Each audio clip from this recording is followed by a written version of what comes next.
Hi guys, welcome to my channel. Diwali special పాల ముంజులు recipe ఎలా చేయాలో చూపించబోతున్నానండి. బూరెలు వండడం రానాళ్ళు కూడా ఈజీగా చేసేయచ్చు, చాలా చక్కగా రౌండ్గా వస్తాయి.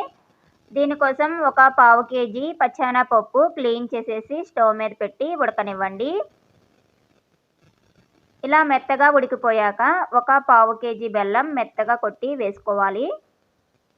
ఇది కూడా దగ్గర పడనివ్వండి. అలాగే స్టవ్ మీద వేరే బౌల్ పెట్టుకుని 1 కప్పు వాటరు, 1/2 కప్పు బెల్లము వేసి కరగనివ్వండి. ఇది కరిగిపోయింది, వడగట్టేసుకుని పక్కన పెట్టుకుందాం. సేమ్ బౌల్లో 2 కప్పులు మిల్క్ పోసి కాగనివ్వాలి. ఈ పాలు కూడా కాగాక మనం ఇందాక వడగట్టుకున్న బెల్లం వాటర్ కూడా వేసేసుకోండి. దీనిలో 1 కప్పు బియ్యం పిండి వేసి తిప్పుకోండి.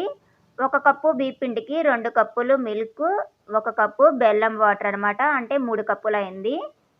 ఇది ఉండలు కట్టకుండా తిప్పుకుంటూ ఉండండి.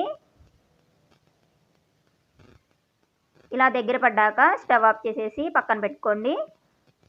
అలాగే ఈ పచ్చెనపప్పు కూడా ఉడికింది. దీన్ని మెత్తగా స్మాష్ చేసి చిన్న చిన్న ఉండలు చుట్టుకుని పక్కన పెట్టుకోండి.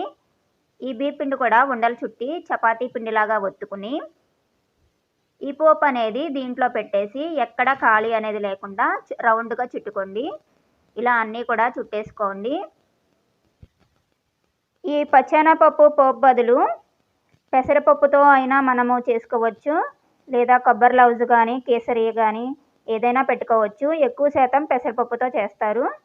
ఓకే, స్టవ్ మీద ఆయిల్ పెట్టి హీట్ ఎక్కనిచ్చి ఈ ఉండలన్నీ కూడా వేసేసుకోండి.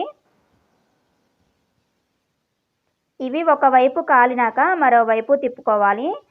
కాలకుండా తిప్పితే విడిపోయే అవకాశం ఉంటుంది. సో కాలినాక తిప్పుకోండి.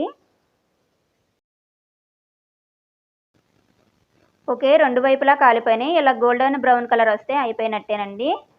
చాలా సింపుల్ అండ్ టేస్టీగా ఉంటాయి. మీరు కూడా ట్రై చేయండి. Okay, thank you for watching. Bye bye.